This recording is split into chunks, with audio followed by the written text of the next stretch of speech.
Next है पूर्ण पूंजी गतिशीलता के साथ लोचदार दरें, यानी flexible exchange rate with perfect capital mobility. जब इनमें दर लोचदार होंगी तो पूर्ण पूंजी गतिशीलता के साथ निकाले जाने वाले हमने निष्कर्ष देखने कैसे परिवर्तित होते हैं। जब विस्तारक मौद्रिक अपनाते हैं हम, तो जब यहाँ पर, लेकिन बात हम कर रहे हैं अब लोचदार की। पहले हमने बात करी थी यहाँ पर स्थिर विनिमय दर की, जिसके कारण ये हमारा जो मौद्रिक नीति थी अप्रभावी होती थी। बट अब हम लोचदार की बात कर रहे हैं। जब हम विस्तारक मौद्रिक नीति अपनाएंगे तो हमारे ब्याज की दर क्या हो जाएगी, कम हो जाएगी।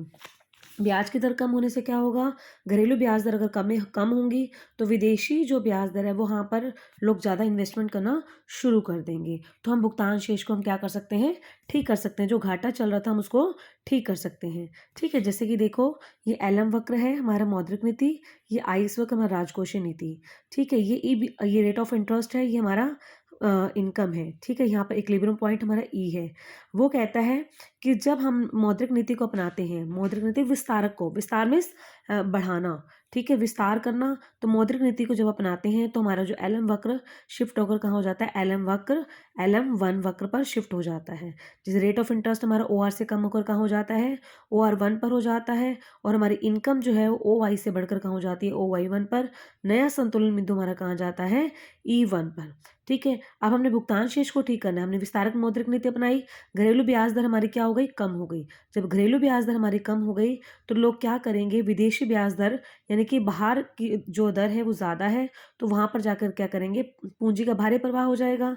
ठीक है, इन्वेस्टमेंट बाहर करेंगे। जब इन्वेस्टमेंट बाहर करेंगे तो जो हमारा भुगतान शेष घाटे में चल रहा था वो सरप्लस हो जाएगा। ठीक है, तो हम ये क्या करेंगे, अब हमने जब हम देखा था स्थिर विनिमय दर ये अप्रभावी था, भुगतान शेष क्या था, अप्रभावी। लेकिन लोचदार दरों के अंदर जो विस्तारक मौद्रिक नीति है वो हमारे भुगतान शेष को क्या करती है, ठीक करती है। ठीक है, इंटरनल इक्विलिब्रियम नहीं होगा बट एक्सटर्नल इक्विलिब्रियम होगा। ठीक है, समझ आ गई।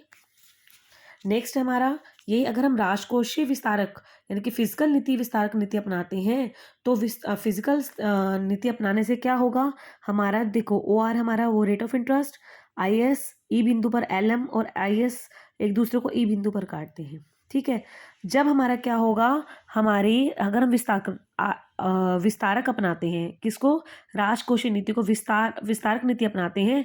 विस्तारक नीति अपनाने से क्या होगा, आईएस जो कर्व है वो बढ़कर कहाँ हो जाएगा, IS1 हो जाएगा। जो नया हमारा संतुलन बिंदु होगा वो E1 पर होगा, हमारी इनकम जो होगी वो Y1 पर हो जाएगी। ठीक है, जो भुगतान शेष हमारा BP है, और रेट ऑफ इंटरेस्ट जब बढ़ जाएगा, जब रेट ऑफ इंटरेस्ट बढ़ेगा तो लोग हमारे यहाँ का क्या करेंगे, इन्वेस्टमेंट करेंगे। यहाँ का इन्वेस्टमेंट करेंगे तो हमारे घरेलू जो हमारी चीज़ें हैं वो उनका रेट बढ़ जाएगा। ठीक है, यहाँ की वस्तुएं क्या होंगी, निर्यात में कमी होगी लेकिन आयात में वृद्धि आएगी। ठीक है, लोग यहाँ के इन्वेस्टमेंट करेंगे।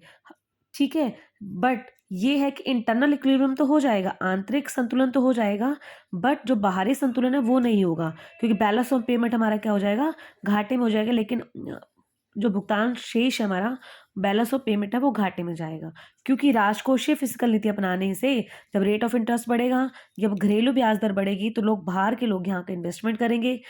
ठीक है, तो हमारे भुगतान शेष तो हमारा क्या होगा, संतुलन में नहीं होगा। एक्सटर्नल जो हमारा इक्विलिब्रियम वो नहीं होगा बट इंटरनल इक्विलिब्रियम जरूर होगा। ठीक है, यहाँ पर क्या हो जाएगा कि विस्तारक मौद्रिक नीति अपनाने से हमारा भुगतान शेष ठीक होगा, बट राजकोषीय फिजिकल नीति अपनाने से हमारा भुगतान शेष ठीक नहीं होगा। ये हमारा एक्सटर्नल इक्विलिब्रियम होगा, इंटरनल नहीं। ये हमारा इंटरनल इक्विलिब्रियम होगा, एक्सटर्नल नहीं होगा। नेक्स्ट है हमारा सापेक्ष पूंजी गतिशीलता के साथ